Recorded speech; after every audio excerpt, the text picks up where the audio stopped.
Kozhikode Kadathanad labour contract സൊസൈറ്റിയിലെ വലിയ തട്ടിപ്പുകൾ നമ്മുടെ മുൻപിലുണ്ട്. അതിൽ കൂടുതൽ വിവരങ്ങൾ അന്വേഷണ സംഘത്തിന് അറിയേണ്ടതുണ്ട്. അതിൽ ഏറ്റവും പ്രധാനപ്പെട്ട കാര്യം എന്ന് പറയുന്നത് ഇപ്പോൾ റിമാൻഡിൽ കഴിയുന്ന മുഖ്യപ്രതിയായ DCC general secretary TV Sudheer കുമാറിനെ കസ്റ്റഡിയിൽ വാങ്ങി ചോദ്യം ചെയ്യേണ്ടതുണ്ട്. അന്വേഷണ സംഘം വടകര കോടതിയിൽ കസ്റ്റഡി അപേക്ഷ നൽകിയിട്ടുണ്ട്. ആ അപേക്ഷ ഇന്ന് പരിഗണിക്കുമെന്നാണ് ഞാൻ മനസ്സിലാക്കുന്നത്. ഒപ്പം തന്നെ ഇതിന്റെ ഡയറക്ടറായിരുന്ന പ്രധാന പ്രതിയായ റിതീഷിനെ ഇതുവരെ കണ്ടെത്താൻ അന്വേഷണ സംഘത്തിന് കഴിഞ്ഞിട്ടുമില്ല എന്ന വളരെ പ്രധാനപ്പെട്ട മറ്റൊരു സാഹചര്യമുണ്ട്. ഇവിടെ നമ്മൾ മനസ്സിലാക്കേണ്ട ഒരു കാര്യമുണ്ട്. പ്രിയപ്പെട്ടവരെ, ഈ വാർത്ത ഇപ്പോൾ നമ്മുടെ മുഖ്യധാരാ മാധ്യമങ്ങളിൽ നിന്നൊക്കെ അപ്രത്യക്ഷമായി കഴിഞ്ഞിരിക്കുന്നു. നിങ്ങൾ വേറെ ഏതെങ്കിലും മാധ്യമങ്ങളിൽ ഇപ്പോൾ ഈ വാർത്ത കാണാറുണ്ടോ? ഒരു മനുഷ്യന്റെ ജീവനെടുത്തതിൽ പ്രതിസ്ഥാനത്ത് നിൽക്കുന്നത് കോൺഗ്രസിന്റെ പ്രധാനപ്പെട്ട നേതാക്കളാണ്. കോൺഗ്രസിന്റെയും ലീഗിന്റെയും പ്രധാനപ്പെട്ട ആളുകൾ ചേർന്ന് നേതൃത്വം നൽകിയ സഹകരണ സ്ഥാപനമാണ്. പക്ഷേ എവിടെയെങ്കിലും എന്തെങ്കിലും തരത്തിലുള്ള ഒരു ശബ്ദമോ ബഹളമോ ഉണ്ടോ എന്ന് നിങ്ങളൊന്ന് ആലോചിച്ച് നോക്കൂ. എല്ലാവരും ആ വാർത്തയെ വിസ്മരിച്ചു കഴിഞ്ഞിരിക്കുന്നു. ഇതാണ് കോൺഗ്രസിനും UDF ഒക്കെ കിട്ടുന്ന വലിയ പ്രിവിലേജ് എന്ന് പറയുന്നത്. ഒരു മനുഷ്യന്റെ ജീവൻ പൊലിഞ്ഞിട്ടും ആർക്കും ഒരു ചോദ്യവുമില്ലെന്നേ മാധ്യമങ്ങൾ കംപ്ലീറ്റ് ആയിട്ട് പൂർണ്ണമായിട്ട് ആ വാർത്ത മറന്നു കഴിഞ്ഞിരിക്കുന്നു എന്നത് എത്രമാത്രം സങ്കടകരമാണ് എന്ന് നിങ്ങൾ ആലോചിച്ച് നോക്കൂ. അന്ന് വലിയ പ്രതിഷേധങ്ങൾ ഉയർന്നപ്പോൾ 1-2 ദിവസം ആ വാർത്ത കൊടുത്തു എന്നതിനപ്പുറത്തേക്ക് അതിൻ്റെ പുറകെ പോകാൻ കൈരളി ന്യൂസ് അല്ലാതെ മറ്റാരും മെനക്കെട്ടില്ല എന്നതാണ് യാഥാർത്ഥ്യം. അതാണ് വസ്തുതയും. ഇതാണ് ഈ നാട്ടിലെ വലതുപക്ഷത്തിന് കിട്ടുന്ന വലിയ പ്രിവിലേജ് എന്ന് പറയുന്നത്. വലതുപക്ഷം എന്ത് തെറ്റ് ചെയ്താലും അതിനോട് സമരസപ്പെട്ടു പോകുന്ന മാധ്യമങ്ങൾ ഒരു പൊതുബോധം സൃഷ്ടിക്കുന്നുണ്ട്. അതാണല്ലോ നമ്മൾ കണ്ടുകൊണ്ടിരിക്കുന്നത്. ഏതായാലും ഇനി ഇയാളെ കസ്റ്റഡിയിൽ വാങ്ങി ചോദ്യം ചെയ്ത് ഈ അന്വേഷണം ശരിയായ വഴിക്ക് പോകുമോ എന്നതിൽ നമുക്ക് വ്യക്തതയില്ല. കാരണം ഭരണതലത്തിൽ വലിയ സ്വാധീനമുള്ള ആളുകളാണ് ഇതിൽ പ്രതിസ്ഥാനത്ത് നിൽക്കുന്നത്. അതുകൊണ്ട് തന്നെ കൃത്യമായ അന്വേഷണം നടക്കുമോ എന്നതിലൊന്നും നമുക്ക് ഒരു വ്യക്തതയുമില്ല. ഏതായാലും കസ്റ്റഡി അപേക്ഷ കോടതി ഇന്ന് പരിഗണിക്കുന്ന ദിവസം കൂടിയാണ്. മേഘ മാധവൻ കൂടി എന്നോടൊപ്പം ചേരുകയാണ് കോഴിക്കോട് നിന്ന്. നോക്കാം അന്വേഷണ സംഘത്തിന്റെ അടുത്ത നീക്കം എന്താണെന്ന്. മേഘ, ഗുഡ് മോർണിംഗ്. ഏതായാലും ഈ സുധീർ കുമാറിന്റെ കസ്റ്റഡി അപേക്ഷ കോടതി ഇന്ന് പരിഗണിക്കുന്ന ദിവസമാണ്. കസ്റ്റഡിയിൽ വാങ്ങി ഇയാളെ ചോദ്യം ചെയ്താൽ മാത്രമേ കൂടുതൽ വിവരങ്ങളിലേക്ക് അന്വേഷണ സംഘത്തിന് പോകാൻ കഴിയുകയുള്ളൂ. പക്ഷേ എപ്പോഴും വലിയൊരു ആശങ്ക നിൽക്കുന്നുണ്ട്. ഇതിന്റെ വസ്തുതകളിലേക്ക് അന്വേഷണ സംഘം കടക്കുമോ? കാരണം ഭരണതലത്തിൽ വലിയ പിടിപാടുള്ളവരാണ് പ്രതിസ്ഥാനത്ത് നിൽക്കുന്നവരൊക്കെ. അങ്ങനെയുള്ളൊരു ആശങ്കയും മറുഭാഗത്തുണ്ട്.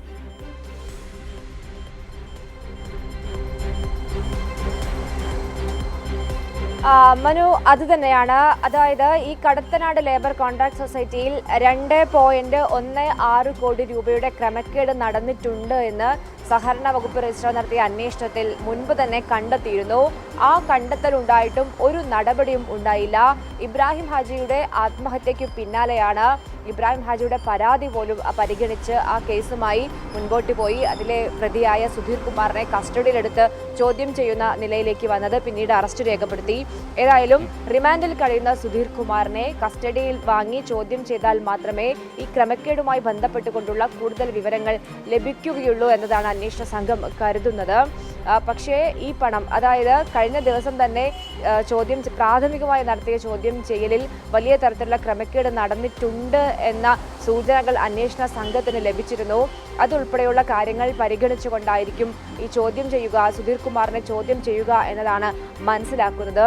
സുധീർ കുമാറിലേക്ക് മാത്രം, അതായത് ഈ മനു സൂചിപ്പിച്ചതുപോലെ തന്നെ ഈ കടത്തനാട് ലേബർ കോൺട്രാക്ട് സൊസൈറ്റിയിൽ വലിയ തരത്തിലുള്ള ക്രമക്കേട് നടന്നിട്ടുണ്ട് എന്ന് തന്നെയാണ് ക്രൈംബ്രാഞ്ച് അന്വേഷണ സംഘവും പറയുന്നത്. പക്ഷേ ആ സമയത്ത് ഡയറക്ടറായ റിനീഷിനെ ഉൾപ്പെടെ ഇതുവരെ കണ്ടെത്താൻ സാധിച്ചിട്ടില്ല. കോഴിക്കോട് പേരാമ്പ്ര സ്വദേശിയായ റിനീഷിനെതിരെയാണ് ആദ്യം ഇബ്രാഹിം ഹാജി പരാതി നൽകുന്നത്. ആ പരാതിയിൽ ഒരു അന്വേഷണവും ആ ഘട്ടത്തിലും നടന്നില്ല. ഇപ്പോഴും പ്രതിയെ പിടികൂടാൻ സാധിച്ചിട്ടില്ല. ലുക്കൌട്ട് നോട്ടീസ് ഉൾപ്പെടെ അന്വേഷണ സംഘം പുറത്തുവിട്ടിരുന്നു. പക്ഷേ പ്രതി കോയമ്പത്തൂരിൽ ഒളിവിലാണ് എന്ന വിവരം ലഭിച്ചു. അവിടെ പരിശോധന നടത്തി എന്നതാണ് അന്വേഷണ സംഘം പറയുന്നത്. എന്നിട്ടും പ്രതിയെ പിടികൂടാൻ സാധിച്ചിട്ടില്ല. ഒരുപാട് മനുഷ്യരുടെ കുറേ കാലത്തെ അധ്വാനമാണ് ഈ സൊസൈറ്റിയിൽ, അല്ലെങ്കിൽ ഈ സൊസൈറ്റിയിലെ ആളുകളെ വിശ്വസിച്ച് നിക്ഷേപിച്ചത്. ആ തുക എവിടെ പോയി? ആ തുക കണ്ടെത്തേണ്ടതുണ്ട്.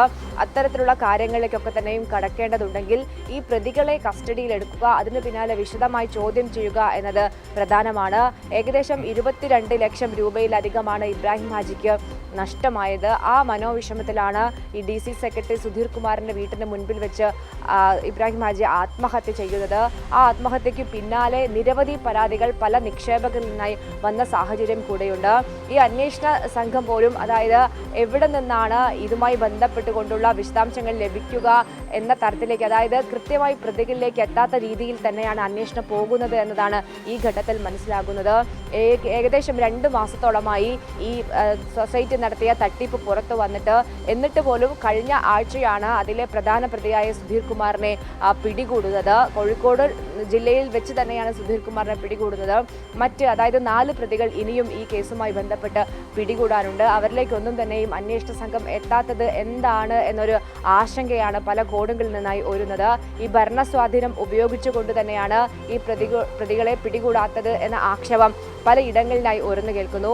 പക്ഷേ ഈ കേസുമായി ബന്ധപ്പെട്ട് സുധീർ കുമാറിന്റെ കസ്റ്റഡി അപേക്ഷ പ്രധാനമാണ്. സുധീർ കുമാറിനെ വിശദമായി ചോദ്യം ചെയ്താൽ ഒരു പക്ഷേ എന്താണ് ഈ സൊസൈറ്റിയുമായി ബന്ധപ്പെട്ട് നടന്നത്, ഈ സൊസൈറ്റിയുടെ മറ്റ് ബന്ധങ്ങൾ ഉൾപ്പെടെ പുറത്തു വന്നേക്കും. പക്ഷേ ഇപ്പോൾ അന്വേഷിക്കുന്ന പോലീസ് അല്ലെങ്കിൽ ക്രൈംബ്രാഞ്ച് അത് ഏത് രീതിയിൽ അന്വേഷണം മുൻപോട്ട് കൊണ്ടുപോകും എന്നതാണ് ഇനി നോക്കിക്കാണേണ്ടത്. തീർച്ചയായും മേഘ, അതൊരു പ്രധാനപ്പെട്ട കാര്യമാണ്. ഇപ്പോൾ നമ്മൾ ഈ കേസിന്റെ നാൾവഴികൾ എടുക്കുകയാണെങ്കിൽ ഇതിന്റെ തുടക്കത്തിലേക്ക് പോയാൽ ഈ സൊസൈറ്റിയുടെ നിക്ഷേപക സമാഹരണ യജ്ഞമൊക്കെ ഉദ്ഘാടനം ചെയ്തത് മുസ്ലിം ലീഗിന്റെ ഓഫീസിൽ വെച്ചാണ്. മുസ്ലിം ലീഗിന്റെ പ്രധാനപ്പെട്ട നേതാക്കളടക്കം ആ ചടങ്ങിൽ പങ്കെടുത്തിരുന്നു. ആ ചിത്രങ്ങളൊക്കെ പുറത്തു വന്നപ്പോൾ പാറക്കൽ അബ്ദുള്ള പറഞ്ഞത് ഇതിനെ രാഷ്ട്രീയമായി കാണരുത്, ഇതിനെ അങ്ങനെ കണ്ടാൽ ശരിയാകില്ല എന്നൊക്കെയായിരുന്നു. അപ്പോൾ ഇതിന്റെ പുറകിൽ ഒരുപാട് പ്രധാനപ്പെട്ട ആളുകളുടെ കൈകളുണ്ട് എന്നത് ഉറപ്പാണ്. പക്ഷേ ഇപ്പോഴും നമ്മുടെ മുന്നിലുള്ള ആശങ്ക എന്ന് പറയുന്നത് എന്തുകൊണ്ടാണ് ആ രീതിയിലേക്കൊന്നും അന്വേഷണം പോകാത്തത്? ഈ സുധീർ കുമാറിൽ മാത്രം അല്ലെങ്കിൽ ഈ റിതീഷ് എന്ന് പറയുന്ന ആളിൽ മാത്രം ഒതുക്കാനാണോ അന്വേഷണ സംഘത്തിന്റെ നീക്കം? ഇങ്ങനെയുള്ള സംശയങ്ങൾക്ക് ഒരു മറുപടി നൽകാൻ ഇതുവരെ കിട്ടിയിട്ടില്ല, നമുക്ക് കിട്ടിയിട്ടില്ല.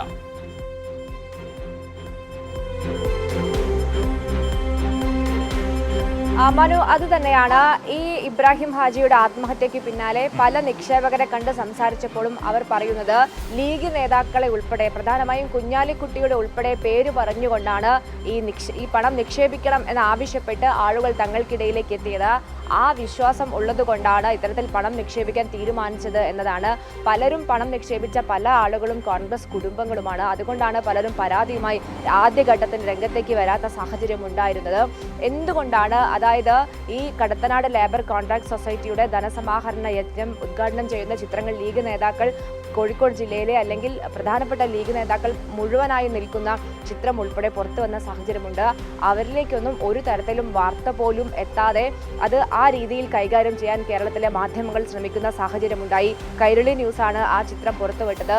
ഒരു ഘട്ടത്തിൽ പോലും ലീഗ് നേതാക്കൾ ഈ വിഷയവുമായി ബന്ധപ്പെട്ട്, അല്ലെങ്കിൽ ഒരു വയോധികൻ അവരെ വിശ്വസിച്ച് നിക്ഷേപിച്ച പണം നഷ്ടപ്പെട്ടതിന്റെ പേരിൽ ആത്മഹത്യ ചെയ്ത സംഭവവുമായി ബന്ധപ്പെട്ട് ലീഗ് നേതാക്കൾ പ്രതികരിക്കുക, അതായത് പാറക്കൽ അബ്ദുള്ള ആ സമയം കോഴിക്കോട് ജില്ലയിലെ MLA ആയതുകൊണ്ട് തന്നെ പാറക്കൽ അബ്ദുള്ളയോട് ആ കാര്യം മാധ്യമപ്രവർത്തകർ ചോദിച്ചപ്പോൾ രാഷ്ട്രീയമായി ഈ പ്രശ്നത്തെ തിരിച്ചുവിടരുത് എന്ന മറുപടിയാണ് അദ്ദേഹം നൽകിയത്.